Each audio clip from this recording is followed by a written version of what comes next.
Hello, Turtles! How many projects have you started? How many have you finished? For me, it's about 15 to 20, and most of them are Game Jam games that have a scope of 48 hours, like Alaka Jam or Ludum Dare. One of them was Archer, which I made in 7 weeks earlier this year from January 1st to February 22nd, and is available for sale at timbaudet.itch.io/archer, and you can check out right up here. In the past, I've often started projects because it was, a little bit messy of a code base, hard to work with, really difficult to get your hands in and change what you need to change. Other times I got bored with the project and just wanted to make new technology. But as I grew as a programmer, I've figured out that I should be focusing on code quality instead of quantity. And by focusing on the quality of the code, I improved my readability, I improved the ability to maintain the code, and made the code base a little bit more flexible. You can't always see what you're going to be doing from the very beginning, so if you have changes along the way, just make them. Just take the time to refactor whenever needed. It usually takes an hour or two, sometimes a little bit longer, but that hour or two generally saves so much time in the long run. So this time when I start a new project, it's going to be to finish it. It's not going to get abandoned halfway through because I'm either bored with it or made the code messy, because I'm going to start in the right foot. And I'm going to do that by setting up Gitea on my web host. I've already done this last week. And it's also pronounced Git, I guess.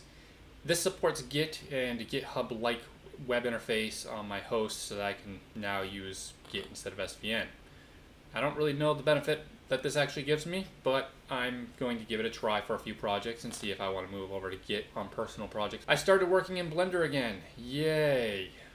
That means I've still got a lot to learn. I made a little cart, which took me an evening, and also this little track that also took me an evening. I just threw it together. The track was more or less an hour, probably should have been 20 minutes, but I was fighting with Blender for a bit. The car was, I think, 90 minutes or so. I also improved my Blender mesh exporter to make it so that it automatically triangulates, automatically applies all the modifiers in the correct order, and then exports in a binary format that my engine can load really fast and just shove to the graphics card. It's pretty awesome. I then started playing with some web dev, trying to create a landing page so that I could point new players and prospective people that are interested onto a mailing list so they can sign up and be like, hey, I want to know what this project's doing. And then you can sign up. When I get that further along, I will throw the link in the doobly-doo down in the description below. On Saturday, I took the cart and track models that I made earlier in the week and tossed them into a new project, codenamed Zoom Racer for the moment. I also implemented a basic chase camera, some crazy rough physics for cart movement, and it actually kind of drifts pretty neatly, and added the basic lighting stuff from previous 3D projects. Finally this week, I wrapped up the unit testing of the math kit. There are a couple weak tests on the Matrix still that mean it works under ideal conditions, but other than that, everything else that's left untested is marked unstable and something that I can get to later. So the unit testing is done for the moment. I'm going to be changing the flow of these devlogs a little bit to include a section about what I'm planning to do next week so that I can hold myself accountable to my plan, as well as try to guesstimate how long something should take me.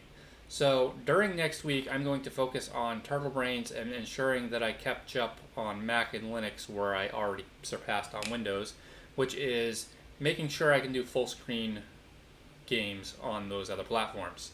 I figure it'd be about a day for Linux and about a day for Mac, and then a day for both of them to be able to change the resolution at runtime, because most of that work was done when I made it work on Windows. There's 3 days, so that takes me until Wednesday. On Thursday, I'm going to try getting the render targets to work when the context changes or when the screen resolution changes, since that doesn't yet work, and it shouldn't take that much time. The final day, which is Friday, is going to be me trying to work in Blender some more. I may make a new cart or maybe some trackside objects. I'm not sure what I'm going to be making, but I know that Friday morning, 6 a.m. to 9 a.m., like every morning, every day, I will be spending it in Blender. I do not think there will be any developments this weekend, as I may have other plans. If there is, it's a bonus. If not, well, that's what I'm going to plan for. So Turtles, that wraps up this development log, and if you are having troubles restarting a project all the time, it might help to focus on some quality in your dev flow, whether that's working with art or code, wherever it may be. Focus on the quality instead of the quantity, and that might help you. Give it a shot and let me know in the comments if it does. And feel free to subscribe for notifications when new devlogs get posted. I try to do this every Monday night. And as always, Turtles, until later, have a good one.